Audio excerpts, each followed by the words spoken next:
At ngayon, punta naman po tayo mga kababayan, dito po sa binitawang salita ni Attorney Jose Virgilio Bautista. Dahil dito, ayon sa kanya mga kababayan, mahirap paniwalaan o ipagkatiwala mga kababayan ang pagtitiwala dito po kay dito kay sa 18 nagpakilalang Maleta Boys. Ibig sabihin, may tao talaga sa likod nila mga kababayan na talagang nagpapatakbo para po manira laban po sa gobyerno. So ngayon mga kababayan na ito, i-play po natin. So ang palagay ko magandang itawag diyan para medyo neutral na tayo, no, objective tayo. Zaldico Security. 18 Zaldico Security. O kasi pag sinabi mong 18 Marines, parang binibigyan mo sila ng credibility. Ayaw naman ng Philippine Marines yan at ayaw ng AFP na sila ay tukuyin na ganon. Ngayon, hindi naman pwede, kasi pagka naman sa kabila, ang sasabihin nila, 18 bagmen, 18 basurero, baka naman medyo derisive naman, di ba? Hindi, sa akin, Maleta Boys. Yun naman talaga eh. Di ba sila nag-deliver daw ng maleta o di Maleta Boys? So, let's be objective. Sino ba yung mga taong ito? Ang pagtingin ko kasi sa kanila, to be really very accurate about it, sila ay mga security people ni dating Congressman Zaldico. Nailathala na, and I think this was also reported by NBI Chief Melvin Matibag, na ito raw 18 ito ay kasama ito sa more or less 100 na mga ex-military na ni-recruit ng isang general belonging to Class 75 ng PMA, na dating battalion commander sa Bicol, kaya malapit kay Zaldico, at ito mga pinagre-recruit. Alam nyo, Maan and Sandro, kasi mahirap mong paniwalaan na yung mga mali-malitang pera na di umano ang laman niyan ay 10 milyon o kaya 10 milyon ay ipagkakatiwala ni Zaldico sa kanyang mga security lang. Tama! I have it on good authority. May kausap ako na kasama dyan sa grupo ng mga security system ni Zaldico, na itong mga 18 na to, hindi naman sila ang nagdi-deliver talaga. Merong mga personal staff si Zaldi, mga secretary niya, mga chief, yung mga talagang pinagkakatiwalaan niya staff sa Congress. O kaya doon sa kanyang contracting company, meron siyang SunWest eh. Doon ang gagaling ang pera at idinideliver. Ako naniniwala, meron mga dinideliver na pera. Pero hindi itong mga 18 na to ang nagdi-deliver. Sinasamahan lamang nila. Either driver sila o kaya security para bantayan na walang mangyayaring masama doon sa mga idinideliver. Ngayon, ang masama po nito kasi parang ipinalalabas ngayon nitong mga handler, kasi may handler tong 18 maliwanag na maliwanag. Hindi sila lalabas on their own Merong nag-recruit sa kanila. At merong tumutustos at nagsusuporta sa kanila para sabihin nila yung sinasabi nila ngayon kay Marcoleta at kay Cayetano.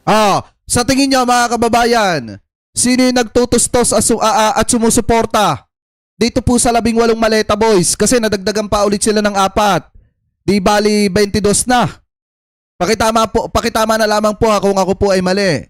Dito sa 22 na Maleta Boys mga kababayan, sa tingin nyo, sino ang tumutustos sa mga ito para magsalita ng kasinungalingan? Di walang iba kung hindi etong si Mike Defensor allegedly. Kasi sa mga kababayan, yung kasama nitong 22 na Maleta Boys. Ang problema doon, at saka may gumawa para sa kanila ng kanilang joint affidavit na 18 sila, nakala mo ba araw-araw, minuto magkakasama sila, Kaya mahirap paniwalaan yan. At nagtuturo na sila ng kung sino-sino. Kadalasan, yung mga nasa kabila nitong grupo naman ni Cayetano, ang mga ipinagtuturo. Yun ang mahirap doon. Kasi, what's the word? Weaponize, Wine-weaponize nila using half-truths at ilalagay nila yung mga pangalan ng mga taong malabo naman na mapasama dyan sa listahan na yan. Hindi naman ako naniniwala doon sa mga pinagsasasabi nila na sinasangkot nila dyan kung sino-sino. Maaring yung iba totoo. Maari. Dahil si Saldico naman, kilala naman si Saldi na talagang nagkakadkad ng pera yan. Tama. And you know, if you are appropriations chairman of the House of Representatives, talagang ikaw ang nasa posisyon para magkadkad at yung talagang magpamudmod ng malaking halaga ng pera. Talagang Pero kaya GV, niya yan. At ako'y naniniwala, ginagawa po niya yan.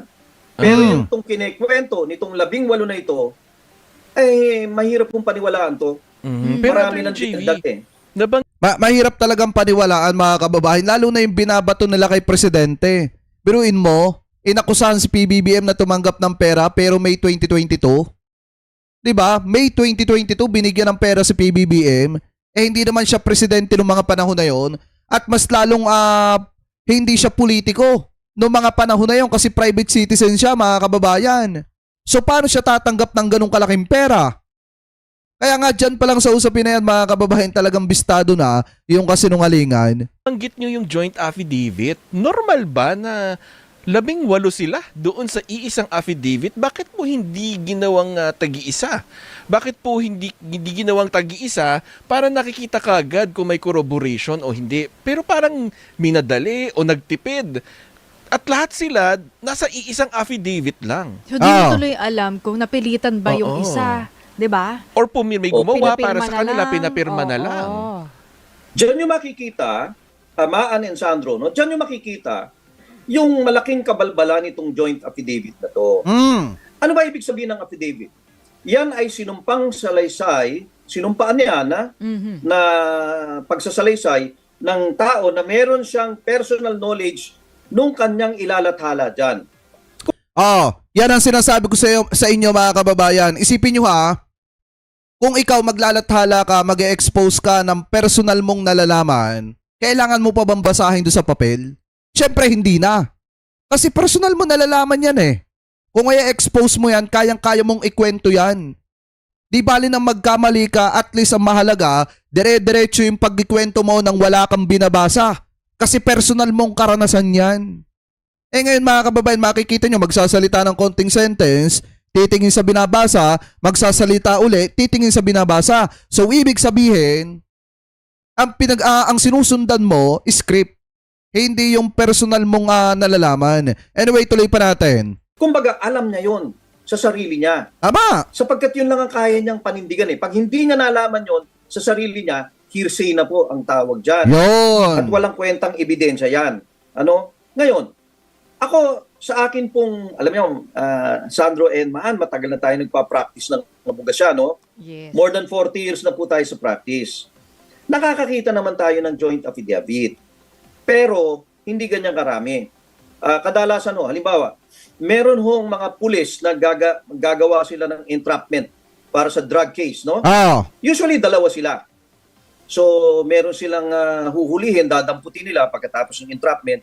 Mag-e-execute ngayon sila, dalawa sila ng joint affidavit para nung sa ganon, pagka may pinatawag ang husgado, isa sa kanila pwede na. Tama mga kababayan.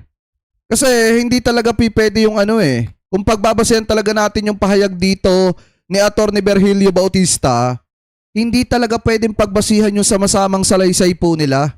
Dahil madaling magsinungaling dyan mga kababayan. Dapat talaga, imbestigahan, i-cross-examine isa-isa etong 18 kargador ng maleta mga kababayan. Yan yung pinakamainam dyan para malaman kung yan ba ay nagsasalita ng katotohanan or nagsisinungaling lang. Totoo naman dalawa silang nandun, no? Kung minsan may nakakakita ako, mas marami sa dalawa, maaring 3, mga sundalo yan na sinasabi nila kasama sila doon sa operation, ganito ang nangyari, nakita niya si ganito, nakipagbarilan, ganyan, nakita niya yung akusado na may hawak na baril, ganyan. Meron ganyan, mga 3 sila siguro, no? Para pag pinatawag, 1 o 2 sa kanila, pwede na. Pero, Diyos na mabagin, yung 18, walang ganyan. Hindi po pwede yan. Sapagkat yung 18, umaasta sila na akala mo ba ay sama-sama silang 18 na nagdi-deliver ng mali-malitang pera. Tama. Hindi naman totoo yun. Kasinungalingan yun. Sapagkat kung may nagdi-deliver sa kanila bilang security o kaya driver, siguro marami na yung 2, 3 o kaya 4. Marami na yon. Sa isang lakad, siguro ganun lang karami. Pero hindi pa pwedeng 18 sila kasama nila yung pagdi-deliver ng mali-maliit ang pera. Hindi Mahirap paniwalaan yan. Na lagi silang magkakasama, mga kababayan, imposible yan. Saan ba naman kayo nagkatala magdi-deliver ng pera, halimbawa, pero magkakasama lagi yung 18? Hindi po kapani-paniwala yan, mga kababayan. Kaya dapat talaga, para mapatunayan kung nagsasabi ba sila ng katotohanan or hindi, much better i-cross-examine sila one by one. Yun yung pinakamainam dyan. Kasi dyan natin makikita kung tutugma ba doon sa sinumpaan nilang salaysay ng sama-sama yung one by one na affidavit po nila. Di po ba, mga kababayan? Yan yung pinakamainam. Hindi totoo yun. At yung pagdi-deliver, tignan po ninyo ha, nangyari yan ng iba't ibang araw, iba't ibang oras, Tama. at sa iba't ibang tao raw nila dinadala.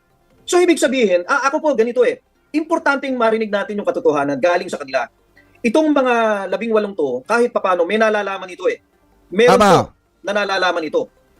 Ang malaking problema lang natin, hindi natin maintindihan kasi pinakialaman na ni Levy Baligot, ni Atty. Baligot, Oo. ni Mike Defensor.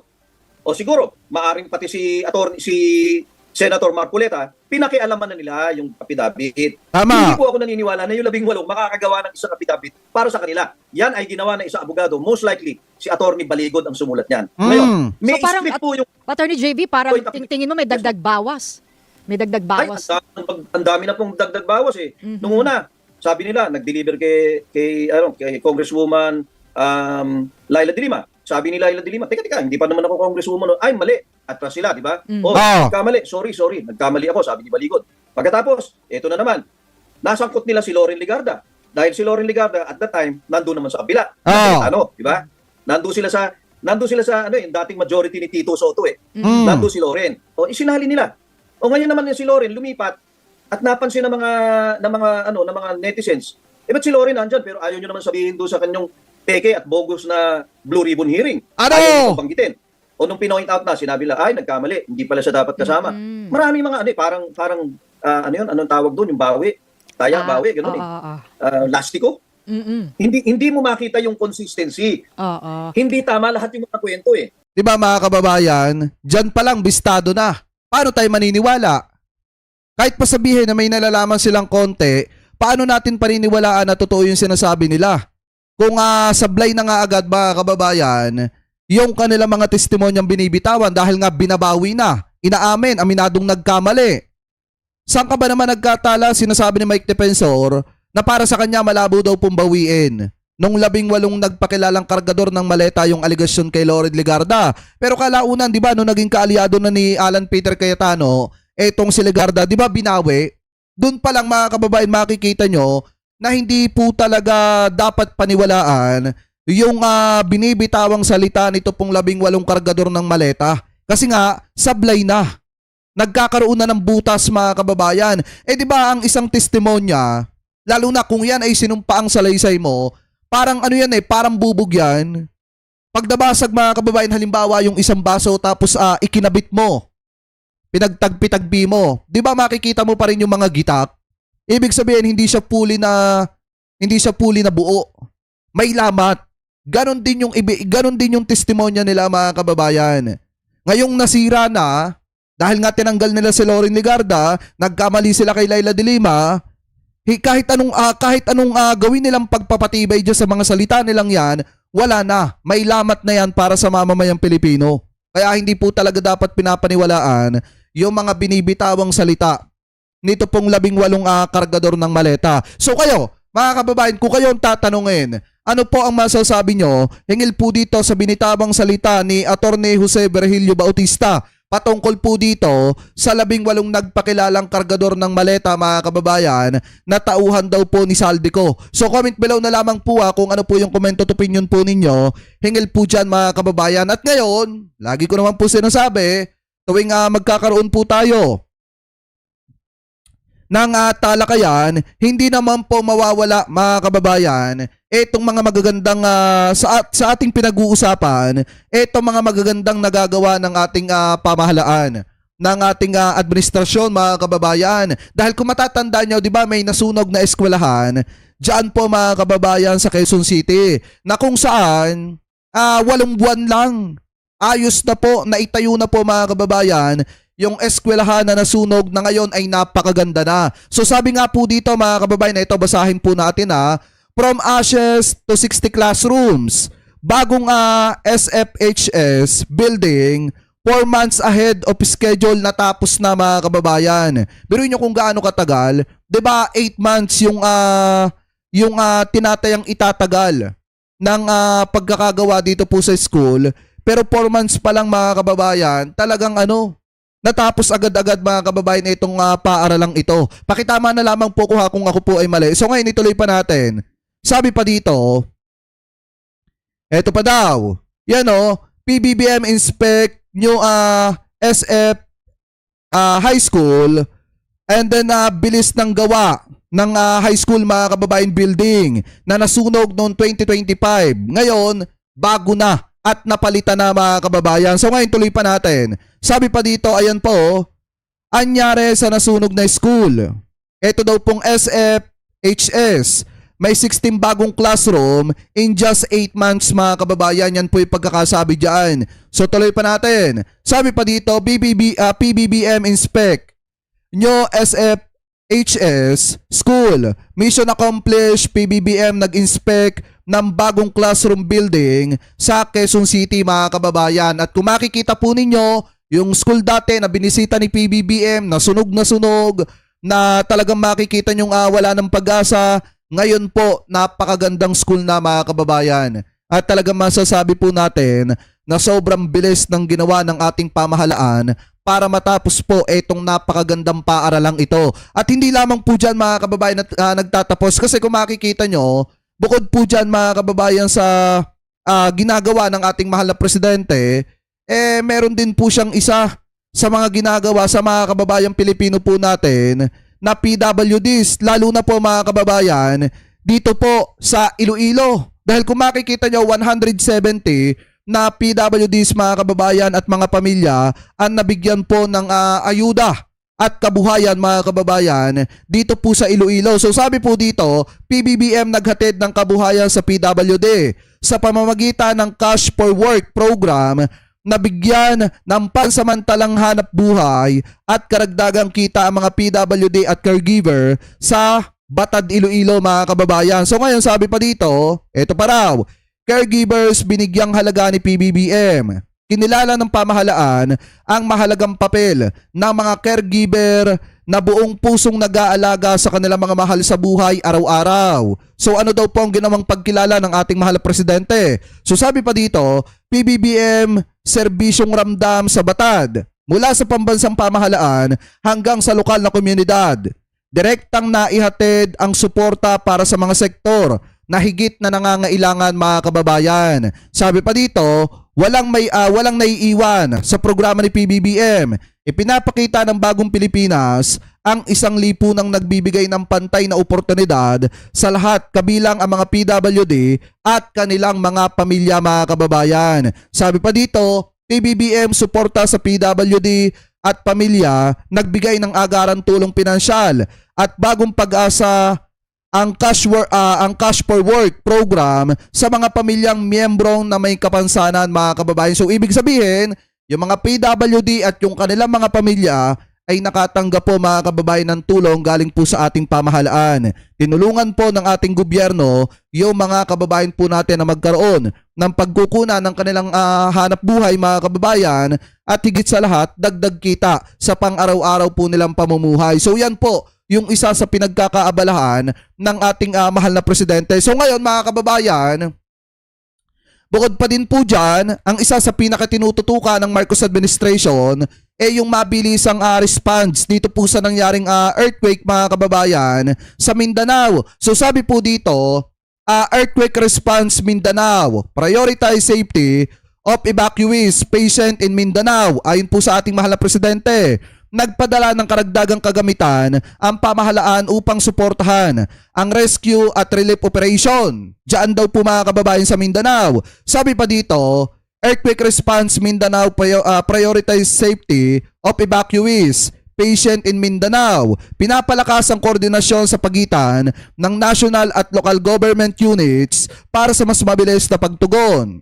Sabi pa dito, patuloy ang pagbibigay ng tulong pinansyal sa mga pamilyang matinding naapektuhan po ng sakuna. Tuloy pa natin.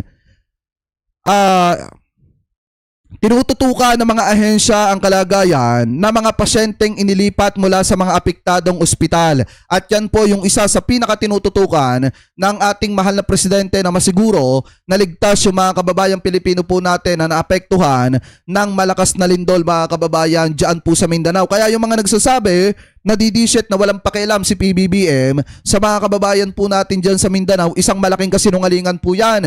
Dahil kung makikita nyo, di ba, personal na bumisita si Presidente, mga kababayan, diyan po sa Sarangani. At kita nyo naman, bukod sa mga kabataan, sinalubong si PBBM nung mga kababayang Pilipino po natin diyan po sa Sarangani na giliw sa ating mahal na Presidente, mga kababayan, dahil alam nila na pag bumisita si PBBM, talagang aramdam nila, mga kababayan, na matutulungan sila at inaalala sila ng ating gobyerno. So ngayon, yan po yung ilan sa mga bagay, mga kababayan, na pinagkakaabalahan ng ating mahal na presidente. Kaya, mga kababayan, kung titingnan nyo po, habang binabatikos ng mga DDC si PBBM, ang ginagawa ng ating mahal na presidente, nagtatrabaho para sa ikabubuti ng ating mga kababayang Pilipino. So kayo, mga kababayan, kung kayo po ang tatanungin, ano po masasabi ninyo hinggil po dito sa mga topic na ito na tinalakay po natin? So comment below na lamang po kung ano po ang comment at opinion po ninyo